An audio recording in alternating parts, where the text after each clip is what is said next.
Welcome back. সকলকে স্বাগত জানাচ্ছি স্টোরি টেলার অনির্বাণ চ্যানেলের সম্পূর্ণ নতুন একটি গল্পে। আজকের গল্পের নাম বন্ধ ঘরের ওপারে। কলকাতার এক পুরনো মেস বাড়ি, ঘর নম্বর 2।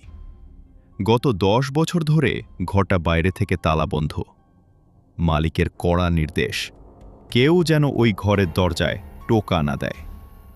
কিন্তু নতুন ভাড়ারুটে সায়ন ছিল একটু বেশিই কৌতূহলী। সায়ন পাশের ঘর অর্থাৎ 3 নম্বরে থাকত।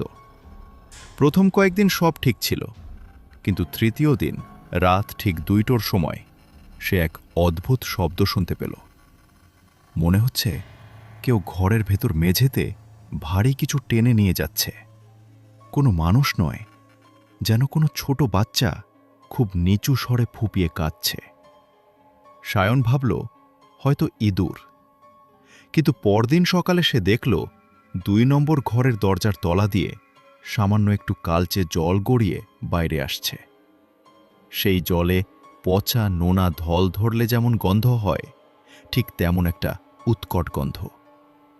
চাবির ছিদ্র দিয়ে যা দেখা গেল, আর থাকতে না পেরে সায়ন একদিন বিকেলে দরজার চাবির ফুটো দিয়ে ভেতরে দেখার চেষ্টা করল।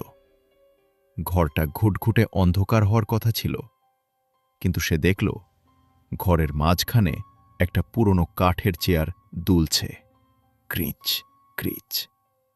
দেওয়ালে বড় বড় করে রক্ত দিয়ে লেখা, আমি এখনো ভেতরেই আছি। হঠাৎ একটা সাদা ফ্যাকাশে হাত দরজার ছিদ্রের ওপাশ থেকে এসে ফুটোটা বন্ধ করে দিল। সেদিন রাতে সায়ন ঘুমানোর চেষ্টা করছিল। হঠাৎ সে অনুভব করল তার ঘরের দেয়াল থেকে কেউ একজন টোকা দিচ্ছে। ওপাশে তো 2 নম্বর ঘর। ঠক ঠক ঠক।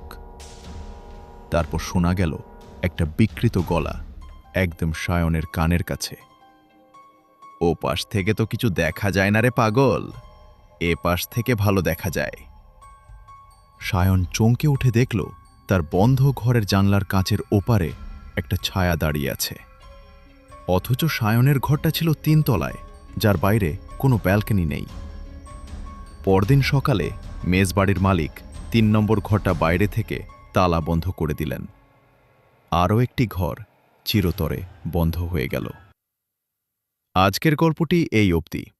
এই রকম আরও গল্প শুনতে চাইলে এই চ্যানেলটিকে সাবস্ক্রাইব করুন।